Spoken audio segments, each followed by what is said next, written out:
Alright, this is a tutorial on how to build your color aid, gradients, and color wheel. So first off, in terms of supplies, what you're going to need is your Bristol board, and that's what we're going to mount our final pieces to. Mine's 8.5 by 11. Yours will hopefully be 9 by 12. It gives you a little more space. You're going to need a color aid paper, of course, some double-sided tape or something to mount your pieces to your Bristol with, X-Acto knife and some spare blades, and a straight edge that you can use to both measure and cut so that we can get our squares the right size. Step one is going to be to just sort.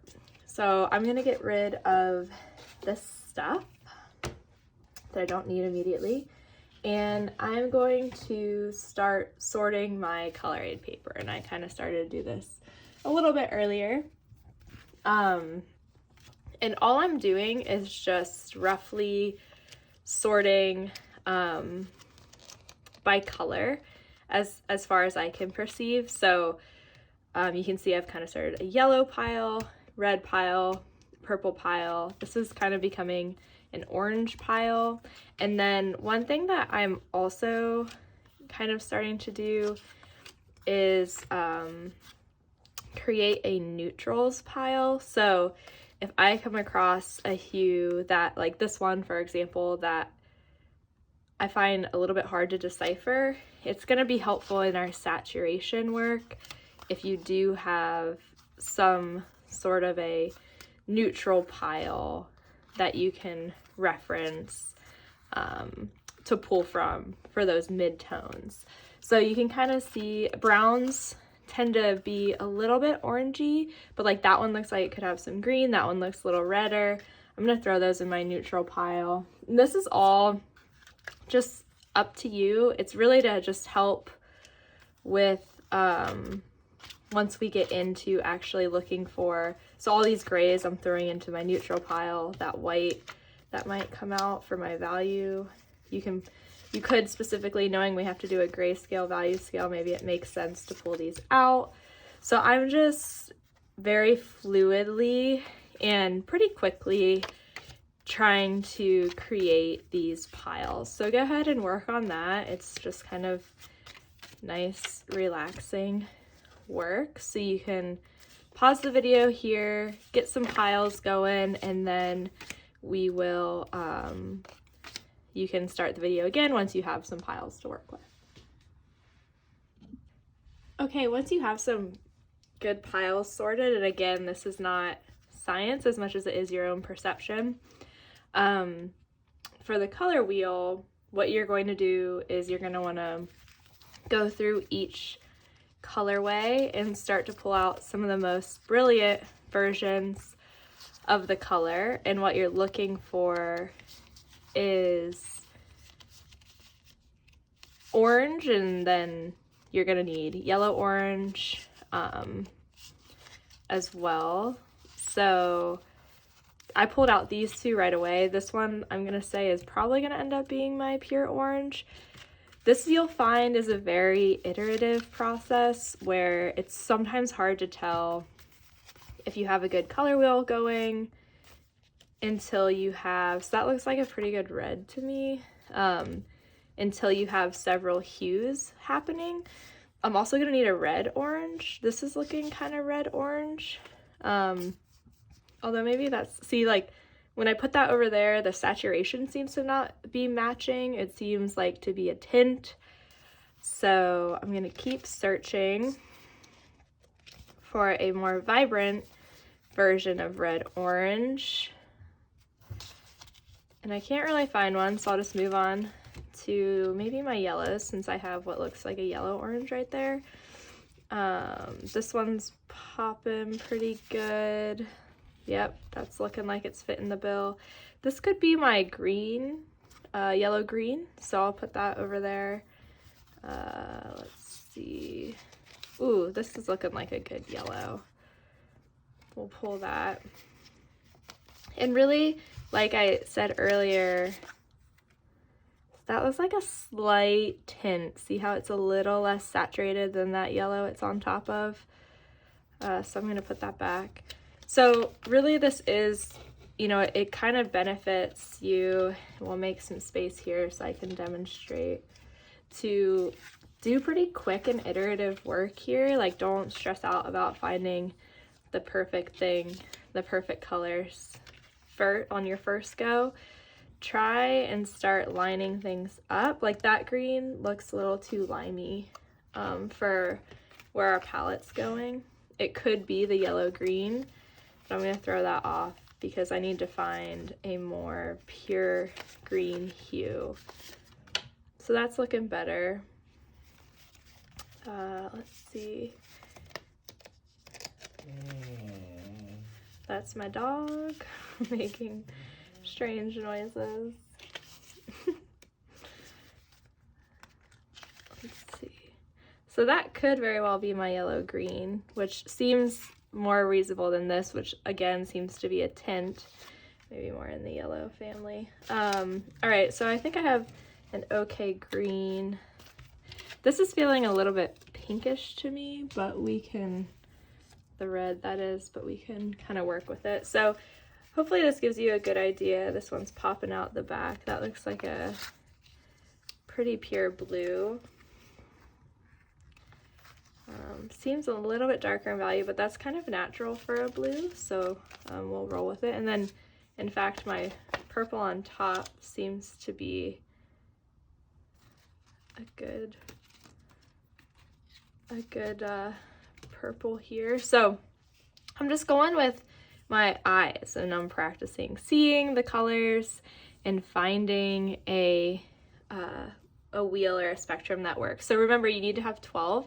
So you will have to start filling in the in-betweens, which sometimes I just do off to the side, like I'm showing here, until I find something that is really hitting the mark. And again, when you start to find it, when you put those steps in, it will begin to give you a pretty seamless gradient of all of the hues. So if I pull out a little bit so that you can see more holistically, that's kind of what we're dealing with here. So go ahead and do that work for your color wheel. If you want to pause it now and do that, that's fine. I'll give a quick overview next of how I sort for, we'll do saturation for an example, and then we'll go into showing how I construct the final piece. Okay, for our color to color saturation, we're gonna run a reference our books just to double check our complement. So you can see I have what I think will be my color wheel colors. Make sure that there are 12 colors, meaning there has to be a red violet in here, which will be your step between violet and red eventually. And pick a pair of complements. So it can be red and green. It can be anything that is on this page directly across from the color you choose. So it can also be these secondary colors that we have in our 12-step color wheel. So you could go for that red violet and go yellow green. So pick out from your color wheel set 2 complements. Now remember, when you design your color wheel, you're gonna have to maximize what you get out of the paper, so you can use the same hues for 2 exercises. I think I'm going to choose, I have limited colors because I've used this colored paper for things in the past, and I have a lot of yellows. So I'm gonna choose purple and yellow. So I'm gonna pull out yellow and violet. Make sure you keep these separate as you work through this set so that you don't lose them. So now my goal, and this is probably the most challenging one, is to find 5 steps between these 2 colors. So you're going to be looking for kind of like a center neutral. I think for me, it's hard when I have all of these options with all of my color aid paper. So I'm going to start pulling out some potentials for in the middle here, and I'm going to go to my neutrals pile that I made earlier, and I'm just going to, take a best guess. It gets really tricky in the middle because the color is so desaturated. It is, as the name suggests, neutral. This could be somewhere in the spectrum. I don't think it's the perfect middle. This brown also looks like it could be somewhere in there. I'm not seeing a ton of others stand out to me.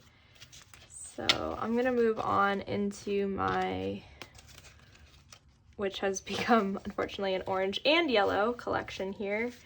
And I'm gonna try and find some in here that could work. This is interesting. And so similarly to the last exercises, just pulling and evaluating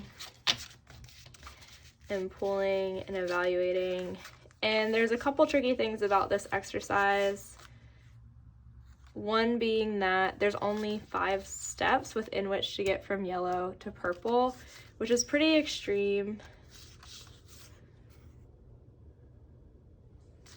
But also that you don't have control over the colors that you have access to, so it's not going to be perfect, which is okay. The exercise is to try and see in neutrals what it's made of, essentially. So you can see now I'm starting to collect some interesting options. This looks like it has a little bit of purple in it. And one thing with the subtractive color model, which is what is represented in these swatches, is that without adding white, just combining 2 colors is always going to give you something darker. So as we get toward the middle, it's natural for the color to kind of create a darker value. But the goal would be to keep the value the same and only play with saturation by, quote, adding the opposite color. This is an interesting midpoint. Okay, that was a serendipitous find there. So now I'm starting to get somewhere here. It's not quite right, but you can see how we're shifting from purple to yellow through a series of a couple neutrals here. So keep working it. So one of the things I highly recommend for this one, and even for your color value scale, is to, like I said, work quickly and iteratively.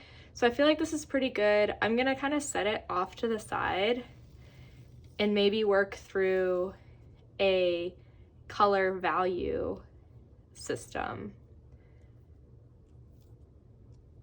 meaning dark to light with value only. So I'm gonna get rid of these.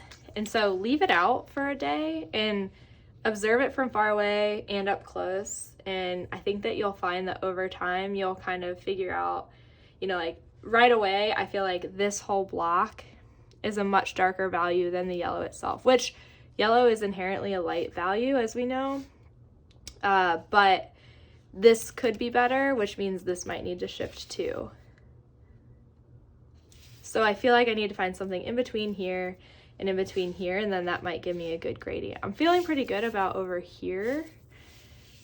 So yeah, that's kind of an observation. So go ahead and work through that. I'm gonna now just show you how to construct the pieces themselves. So if you want to go ahead and pause, then we'll come back and do that. So I'm going to demonstrate with my grayscale value how to compose your piece. So we're doing 1 inch by 1 inch squares for these gradients. Most cutting mats will have those indicated, so that can kind of give you an idea of the size we'll be using. So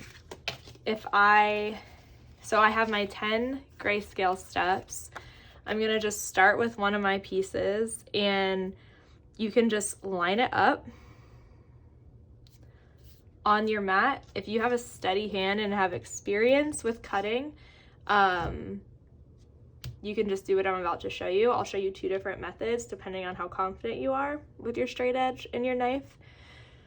Usually because, and I've replaced this a couple times, but because this gets dirty, I like to flip my paper over and use the back side to cut on, because I don't want to smudge the front side. So as long as you are aligning, like these cards are made with straight edges, so as long as you are aligning your pieces of color aid with the lines here, you should be able to simply make sure you have a nice straight rule. Check it against the entire line. If you just check it at the outsides of your page, it's more likely to be a little bit off. And so I'm not going to cut a full straight line just because, again, this paper is precious, so I like to conserve as much as possible. I'm just going to eyeball where this goes over, and you want to be more generous. What you don't want to do is cut too short. It's hard to go back and lengthen a cut. So I'm going to keep my knife as vertical as possible, and I should be able to do it if my blade is fresh with just one careful, slow cut. So before you pull your ruler up, make sure it's cut, and I can see it flaring over there. So now, very carefully, I want to move my ruler, whoops, and I want to make sure, again, that I have my ruler straight along that line for as long as I can see, and then I'm just gonna make sure that I cross with the previous cut, and then that would give me a 1 by 1 square. Now, an alternate way to do it is to use a pencil and pre-measure, and then use those lines to cut. So I can show it on that same one, for example. So I'm going to start at the other side here, and I'm just going to measure in by 1 inch and mark it with just a little dot. And again, I'm working on the back side of the paper, and you always need 2 points to draw a line. So move down, you know, maybe a couple inches, again, to be safe. Like, the longer the line, the more control you have over it, or the more likely you'll notice visually if it's straight. So then come in 1 inch here, mark that. So now we have that axis, and we need to do the same thing on the perpendicular one. So line it up, measure in 1 inch, mark it. I'm gonna go closer to the edge, measure in 1 inch, mark it. And so now I can draw my 2 lines, and it will create very lightly. You don't ever want to be creating dents in your page. So now I have, you can see a square, 2 of them, but I'm going to use this corner one. And then you just use those as your guidelines. So what this allows is you can be a little more, it's kind of like double checking your work in a way, and you can move the page a little more without losing your square, theoretically. So similar effect, as you can see, both of them gave us, you know, slightly off, but 1 by 1 inch squares. use the same method for all of your squares. They're more likely to be similar, and part of this project is craftsmanship. Alrighty, so I now have all of my grayscale gradient swatches over here cut to 1 inch.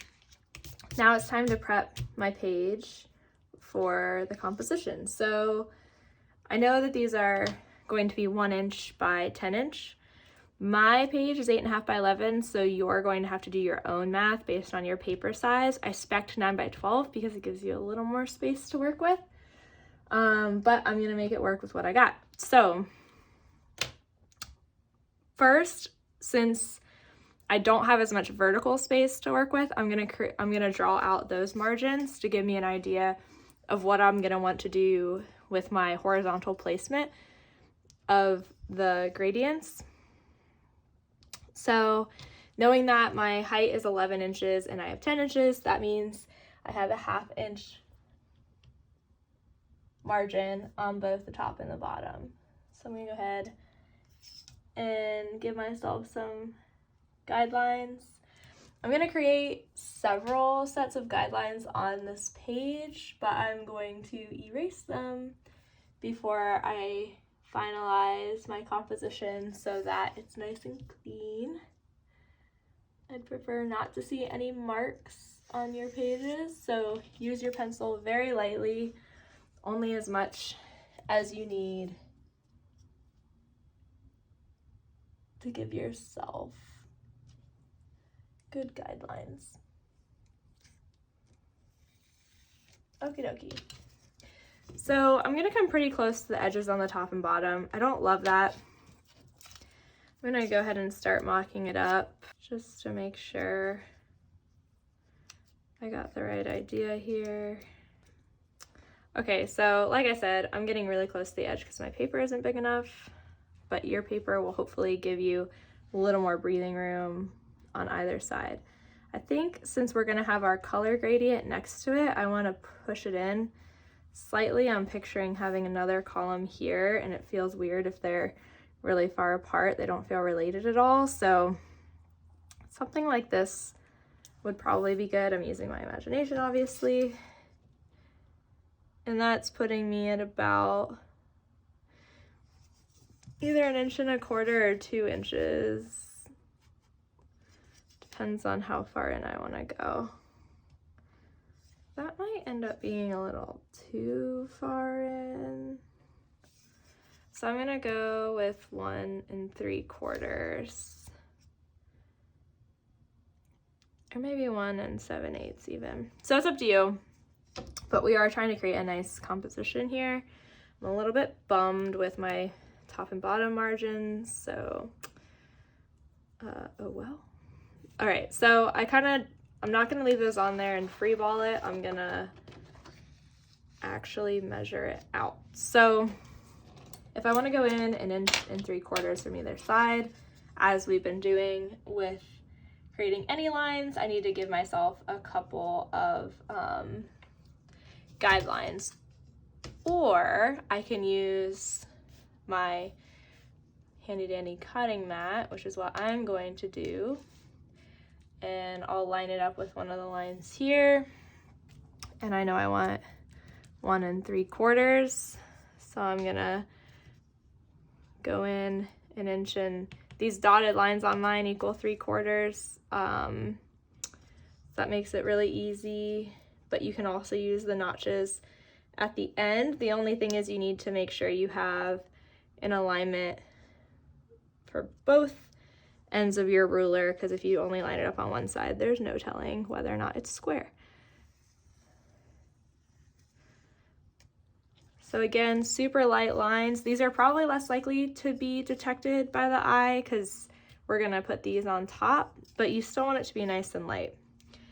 Now from there, I'm gonna go 1 inch. So I'm gonna use my same guidelines, and I know that each minor section is 1/4 inch, and I know that my swatches should be 1 inch wide. So I'm gonna go 1 2 3 4 to make 1 inch. So now I can use that reference point to line up my ruler.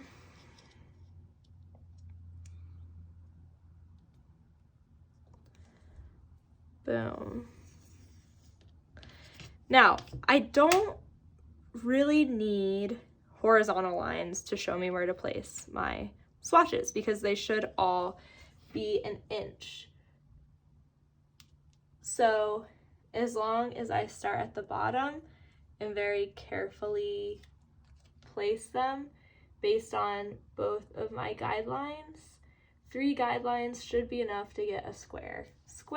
And you'll always have 3 as you move up.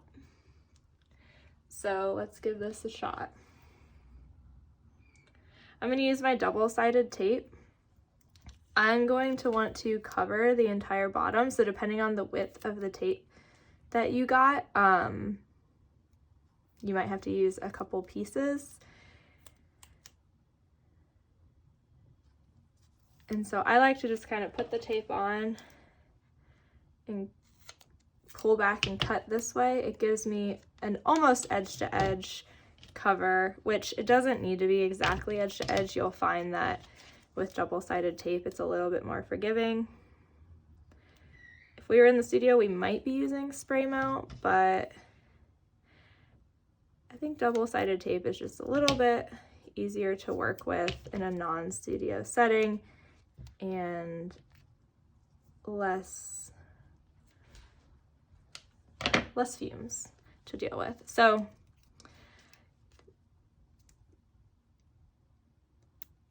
peel off the backing and just work slowly, like don't rush it. Part of that will be giving yourself enough time, and part of that will be just in the moment, taking your time. All right, so I have number 1 down. So again, like I said, you'll always have those 3 points because the bottom of your last one will work as one of your points of reference.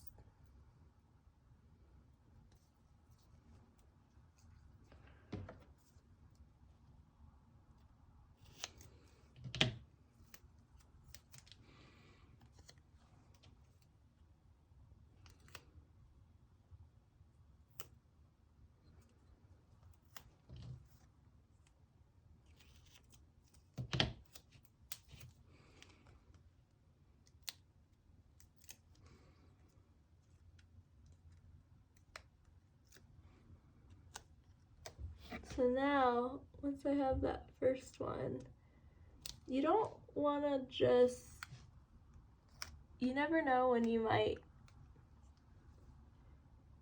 accidentally start to get off kilter. So you're still going to want to line it up as well as you can with all of your reference points, not just pushing it up against that one, because like I said, that first one wasn't perfect. There's lots of human error opportunities in this assignment. So maintaining your meticulousness throughout is important.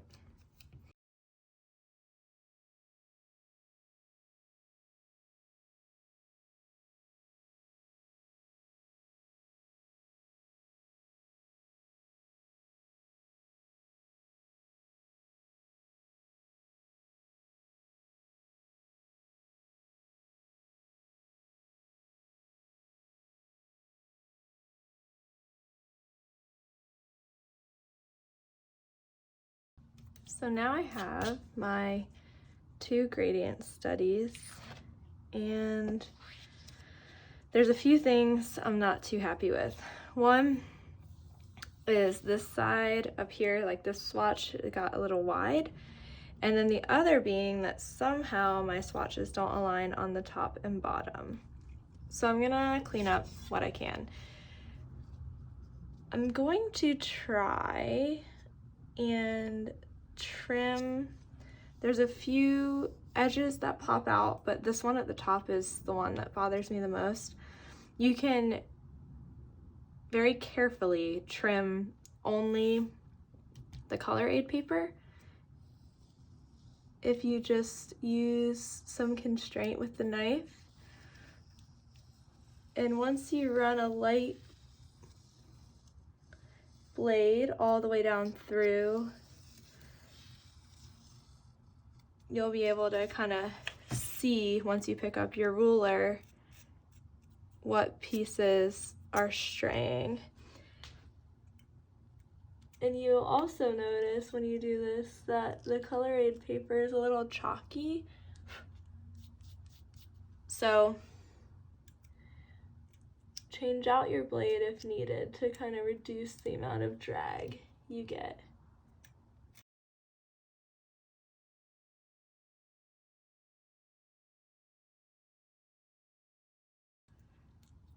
Okay, so still not perfect, but from where I'm standing, it looks much better. All right, now for this issue across the top and bottom. I started up here with my grayscale, I started down here with my color. That's a problem. So I could either roll with it, or I could figure out a way to align them.